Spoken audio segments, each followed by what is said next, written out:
ministre, depuis le 7 octobre, 163 Palestiniens ont été tués en Cisjordanie, où le Hamas ne se trouve pas. La colonisation s'y renforce avec son lot de violences armées. À Gaza, chiffre repris par l'ONU, on compte 10 000 civils palestiniens tués, dont 4 800 enfants et 1,5 million de déplacés. Cité dans un article du Monde, un militaire israélien estimait vendredi dernier entre plusieurs dizaines et plusieurs centaines les pertes du Hamas. Cette évidente disproportion prouve que les civils palestiniens ne sont pas juste des victimes collatérales et involontaires de représailles contre le Hamas suite au massacre abominable de ce dernier. Les civils palestiniens sont directement ciblés.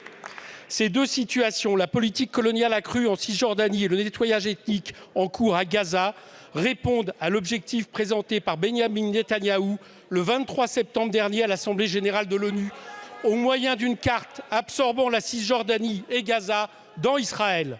Objectif répété hier, quand il assume qu'Israël prendra la responsabilité générale de la sécurité à Gaza.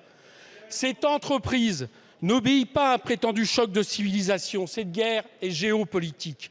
En conséquence, ne la transposerons pas ici en guerre de religion. L'antisémitisme doit être combattu comme l'islamophobie et le racisme. L'issue doit être politique. Madame la Première ministre, lors du débat parlementaire du 23 octobre, vous sembliez engager la France dans cette voie. Trêve humanitaire vers un cessez-le-feu, impliquant bien sûr la libération de tous les otages du Hamas. Ouverture de négociations pour un plan de paix sur la base d'une solution à 2 États pour Israël et la Palestine. Or, depuis la visite du chef de l'État en Israël, le terme même de cessez-le-feu a quasiment disparu de votre communication officielle, alors que nous sommes des millions à exiger un cessez-le-feu immédiat. Pouvez-vous nous dire si vous allez enfin le reprendre plus nettement à votre compte? Si oui, quelle est la feuille de route de la France pour s'imposer en tant que voie pour la paix? Merci beaucoup, Monsieur le Président.